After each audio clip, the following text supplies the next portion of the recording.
Hi, this is Elizabeth Skleski, and this is a Pygmalion Film Festival proposal. Pygmalion was definitely meant to be a satirical writing about identity, because Mary Shelley's play does seem very serious at times, but is viewed as a comedy based on later moments challenging what society may have accepted to be true in the early 20th century. It challenges basic ideas of marriage and relationships, as well as perceived notions. It also demonstrates the superficiality of the British upper class who accepted the Cockney flower girl, Eliza Doolittle, once she learns to sound and look like a proper lady. The Duff is the best adaptation because it is a more modern and is based on 2015. It also uses a lot of jokes and humor to enhance the fact that changing personality and popularity are not as important as they may seem. In Pygmalion, Higgins expects that Liza will become his bride soon, although Liza does understand that he only wants her for who she seems to be, not who she truly is deep down. This demonstrates that Liza definitely has a big sense of identity and realizes that she was perfectly fine the way she was and does not like the new her as much as she thought she would. She also furtherly explains, "You don't care. I know you don't care. You wouldn't care if I was dead. I'm nothing to you. Not so much as them slippers," she explains to Higgins. She has a lot of self-respect and sense of identity here. She realizes that Higgins just wants her around so she can be ordered and feels that she is equivalent to an inanimate object. This satire is that it challenges typical marriages and relationships during the early 20th century. The literary criticism Shaw among the artists enhances further the fact that Pygmalion was meant to be a satire. A direct quote is that Shaw attributed to his fictional artists less of a heroic stature and more of a biting satire that one has any reason to expect in so invertebrate an artist. This demonstrates the fact that satire and comedy are used in order to make Pygmalion more of a lighthearted and funny story.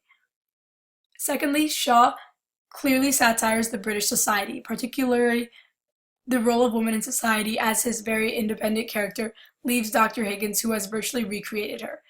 Liza does leave Higgins, although he expects that the two will end up together.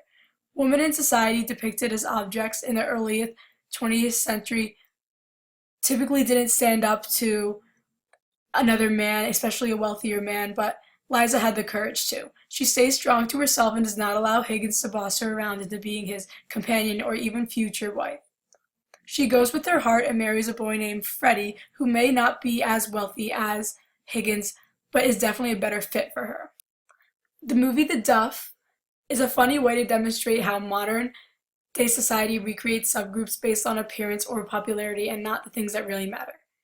If you're wondering, a duff is a designated ugly fat friend, but it doesn't really have to be someone who is ugly or fat.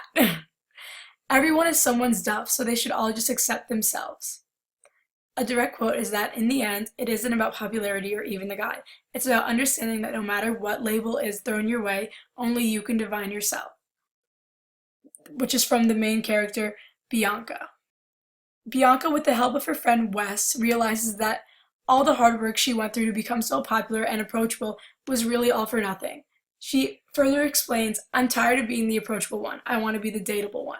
Bianca is the designated ugly fat friend of her group and wants to change herself so she can get the guy of her dreams. Movie critics agree that the film was very important. While The Duff isn't the super serious examination that some wish existed on this subject matter, it's a clever comedy that isn't a chore to sit through if you're outside the target demographic, which is a movie review from The Duff. This explains that the play and film are very similar in a sense that they both meant to be a comedy, although The Duff is more real life and upfront as compared to Pygmalion. It also could bring out the spirit of Pygmalion by bringing out jokes and laughs that were intended to also come from first impressions of the novel. A second example is that The Duff weaves its lighthearted mix of silly and serious with increasingly heavy-handed spiels on self-esteem.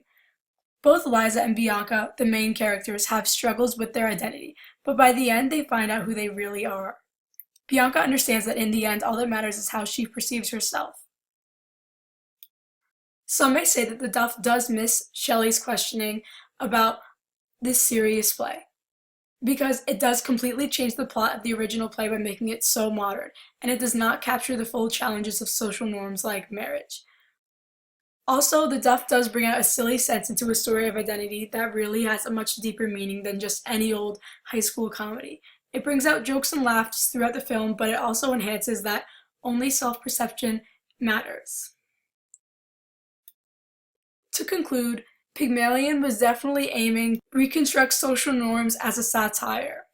It includes a lot of funny lines throughout the novel and challenges the fact that social class gaps don't matter.